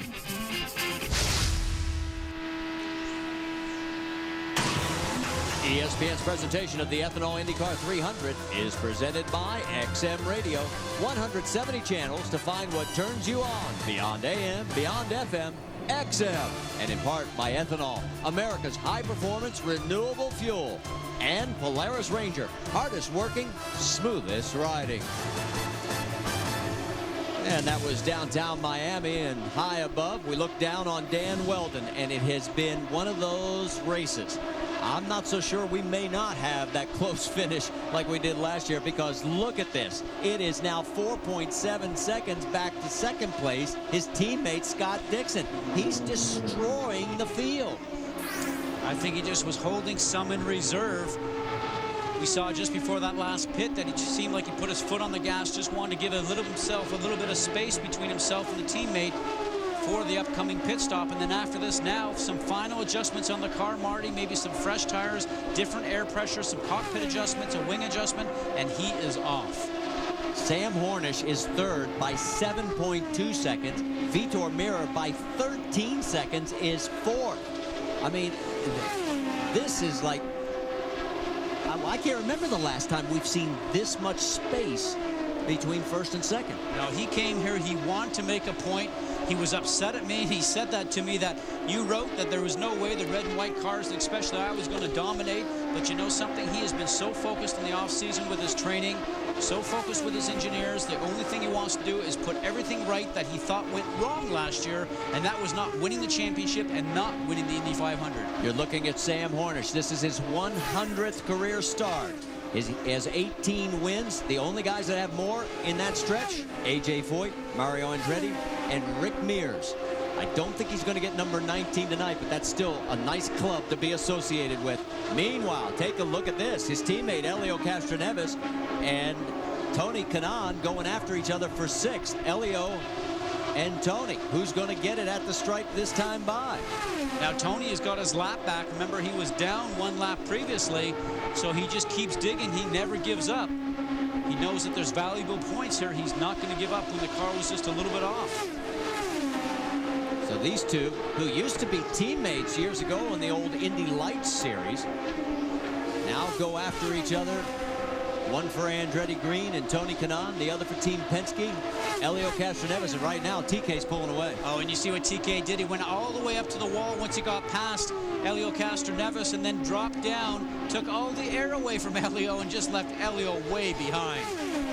So Castroneves now moves into 7th, Kanaan up to 6th, and Ed Carpenter is the next target. And there is Ed. It's quickly. Tony dispatches him. So all of a sudden, Kanaan's car, and he is running at laps at 2:10. Car is obviously coming into working well for him. Maybe the cooler weather that's starting to come along here as the night progresses on is making his car work better for him. But he's got a long gap up ahead of him right now to be able to get to Vitor Mirra. One of the things he said before the start of tonight's race, he said, yeah, and obviously he's probably not going to win here unless some drastic things happen, but he said that win back at Sebring was very special to him, and the reason was because he could share it with the guys on the team. He drove, of course, with Brian Herta and Dario Franchitti. Before, only one guy gets to hold the trophy. We all got to hold it. All right, with 25 laps to go, let's get you caught up if you're just tuning in. And there is Danica Patrick back in the garage area. So Danica's day started. First round of pit stops, making the adjustment, and a problem as, whoops, Dario Franchitti's crew had their tire out a little too far. That put her back in the back of the pack of 10. I'm so sorry, it locked up on the brakes. It's up against the inside wall. Is anything bent? Yeah, can you push me? Hang on, guys. Hang on anywhere. So that was the day for Danica, as one problem in the pits with a tire, and then, of course, trying to get back in to this very, very difficult pit in. It's happened at least once every year. Unfortunately for Danica, it was her turn. The guy who is not having any problems of any kind is Dan Weldon. Even a long, long pit stop that put him all the way back to 9th It only took him 11 laps to regain the lead. Dan Weldon is on the march towards history here at Homestead-Miami. Will he complete it with his 3rd straight win? Back here at Homestead-Miami Speedway as Dan Weldon just continues to slice and dice this field on his way to potentially his 3rd straight win here at Homestead-Miami. That's Thomas Scheckter. He's putting a lap down, and that is 9th place. So only 8 cars now on the lead lap. Meanwhile, all the way back to Scott Dixon, it is quite a ways. And then in 3rd place is that man right there, Sam Hornish. He has 3 wins here at Homestead-Miami Speedway, but it hasn't been 3 in a row. Time now for our Valvoline track tip. Let's check in with Jack Arute. Well, Marty, you remember that Sam Hornish went for scuffed tires 2 stops ago instead of sticker tires. One of the reasons why you do that and the difference, and you hear it in motorsports all the time, with sticker tires, basically you've got to come up through the heat cycle. And in this Valvoline track tip, I wanted to point out that when you're trying to chase down a leader, sometimes it's good to put a set of tires on that are able to be scuffed. This is a scuffed tire. It's not worn. It's gone through 1 heat cycle. These are the types of tires that Sam Hornish put on his car. Why? Because having gone through the heat cycle, they will go up to temperature and up to pressure a little bit faster than tires that are brand new or are stickers. And Scott Goodyear, as you know, sometimes when you're trying to chase a rabbit, boy, you've got to have more than just a rabbit's foot. And you pull all the tricks out of the book. Need a little luck, and drivers always like to have fresh tires on, whether they're scrubbed or actually stickers. New tires certainly give you more grip. And right now, Dan Weldon doesn't seem to mind if it's used tires, new tires, Marty, because he's now running 211.5. Everybody else is down in the 210 range and below. So Weldon, his lead of 6.6 seconds over Scott Dixon. And he is just destroying this field. There is Sam Hornish, the man who's led the most laps here over the years with 461, Sam has. But here comes Dan Weldon. He came into this race leading 180, but now 160 more. He's closing in on that 461 all-time mark of Sam's. And he just went around Ed Carpenter, and Ed was running in 6th spot. So now he's going to set his sights on Tony Kanaan, a good friend of his, that's just up ahead, and try and put him a lap down.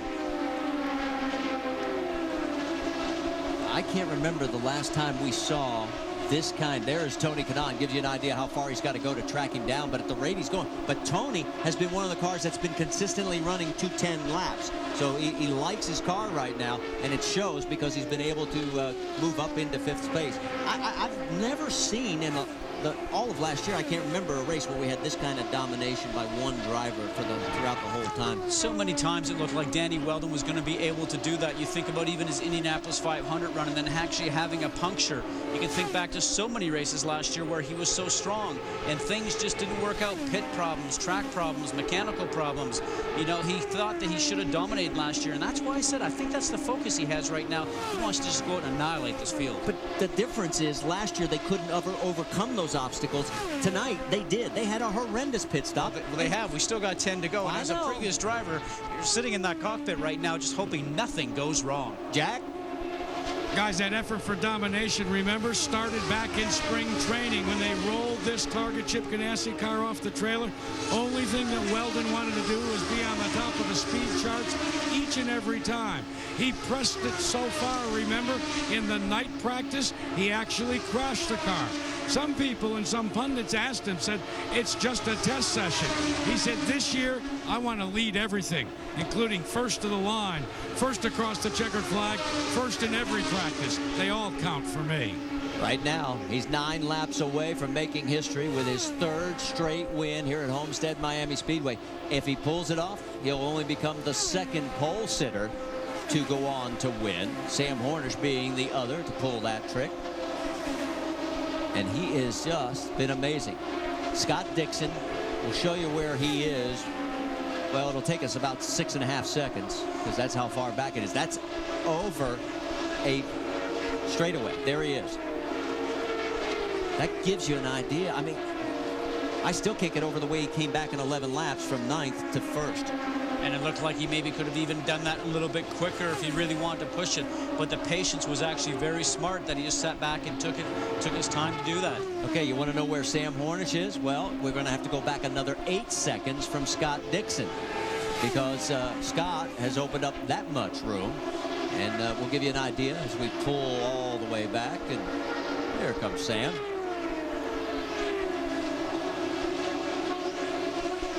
So as he continues, Sam running laps at 2:07, the Weldon and Dixon machines at 2:10. This is going to leave the whole Team Penske organization scratching their head when they leave here. Obviously a street course next weekend with St. Petersburg, but then going on to some very fast tracks with Japan and obviously Kansas, and then to the Indianapolis 500. And don't count Sam out at St. Petersburg or any of the other road races, because he has been working very hard on that. In fact, they impressed both of us during the training up at Daytona. So while he continues to motor on in third, we go back with 4 laps to go to the man of the hour in Homestead-Miami, Dan Weldon. Again, another lap at 2:10 and change. And I don't even think he's pushing it. I think it may be still a little more left. Oh, we saw laps of high 211s there for a little while, and right now he's probably not using all the RPMs in the engine. He's actually not pushing it. He knows that he has a car to win. Doesn't have any traffic in front of him. He's just trying to run smooth, clean lines. If there's anything on the racetrack at all, he's going to go around it. He was the 03 Rookie of the Year, of course. He was the champion of the series in 2005. And as he comes around, it'll be 2 laps to go this time by.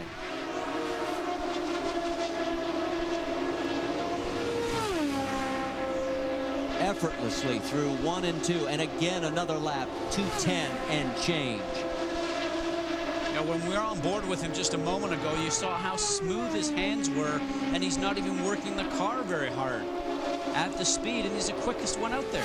Ironically, last year, as he gets the white flag, Last lap. he led only 8 laps on his way to winning. Now he's going to lead 179 if he just makes a couple of more corners. It'll be the 4th consecutive season with a race win. It'll be his 3rd consecutive win here at Homestead-Miami, and it's going to move him into 2nd all-time on the win list behind Sam Hornish Jr. with his 12th career win. Excellent job, boys. Excellent job. Great way to start the championship. Proud to be part of this. Proud to be part of this organization. Engineering staff, fantastic job with the testing. We get excellent. You heard him on the radio. The way to start a championship. That's what's important to him. He wants that title back. That and another Indy 500 win. That is his focus. He gets 50 points for the win, 3 points for winning the most laps. All right, let's take you back, as it is a 3-peat. Let's take you back, Dan Weldon, when he won the first time. And it was with Andretti Green Racing. Then he comes back last year with that oh-so-dramatic finish where they actually rubbed off the logos of the Firestones by 14 1/1000th of a second. And then from pole position, the most dominating performance we have seen as he leads 179 of 200 laps. We'll be right back with more from Homestead-Miami as Dan Weldon dominates tonight. And there is Dan Weldon climbing out of the cockpit of the number 10 Target Chip Ganassi Racing Dallara after one of the most devastating, dominating performances we have seen. The largest margin of victory since Pikes Peak in 2005. That gives you an idea just how strong this guy has been tonight. In fact, the last 2 nights, as he just dominated from the time they rolled off the truck. Take a look at the final results. You can see only 5 cars were on the lead lap. It was Dixon, Hornish, Mira, and Kanaan, the only ones close to keeping up. And then 1 lap down, you go through from Ed Carpenter to Scott Sharp. And there's Danica Patrick from 14th all the way to Marco Andretti, who ends up in 20th. Let's talk to our winner, Jackaroo. Well, Dan Weldon, in hockey, they call it a hat trick. What do they call it over in Britain? I'm not sure, but, you know, it's fantastic for everybody at Target Chip Ganassi Racing to get a 1-2 in the first race is a fabulous way to open the season. And obviously with the IndyCar Series this year is very tight. Or it didn't look it perhaps then, but I can tell you it's very tight. So it's great for the team. Let's go back to the pit stop. There was an uncharacteristic miscue, and yet you calmed your crew down during the caution after you pulled out on the racetrack by telling them not to worry, that you could get it all back. How confident were you in the cockpit of this Target car? No, I was very confident all day. I've come into this race with a great mindset. Like I say, I got something out of the way on Friday that was bugging me. So now I could just focus, and they really helped me to this win. But the car was fantastic. I got to thank everybody at Honda. When you think of what they've done with the motor program, and we've switched to ethanol, which is great for the environment, and it's been a very seamless transition for everybody. So a lot of credit has to go to Honda, and obviously the Firestones are pretty good today too. Well, let's talk also after the checkered flag. The first thing you wanted to tell the crew was that this is step one in what? Well, this is step one towards Indianapolis 500. I'm sure you were thinking that I'd say championship, but I'm all about the Indianapolis 500. Nothing else matters to me. But to break a record in any form of sport is a big achievement. So to get 3 consecutive wins at a fantastic racetrack, which seems to be great to me, is good. I think they're going to rename it the Dan Weldon Speedway. Let's go back upstairs. Congratulations. He did an excellent job. And when he listens again, he'll hear himself say championship on the radio, because he's thinking about that too. Final thought?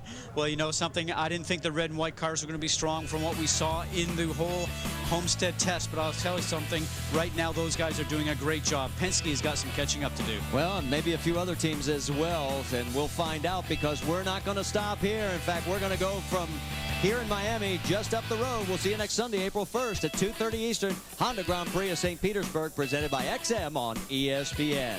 This has been a presentation of ESPN, the worldwide leader in sports. And coming up next, we'll have NCAA women's basketball at the championship special. Congratulations to Dan Weldon. For Scott Goodyear, Jagger Ruth, Vince Welch, Brianne Pedigo, I'm Marty Reed. Till we meet again next week. Good night, everybody.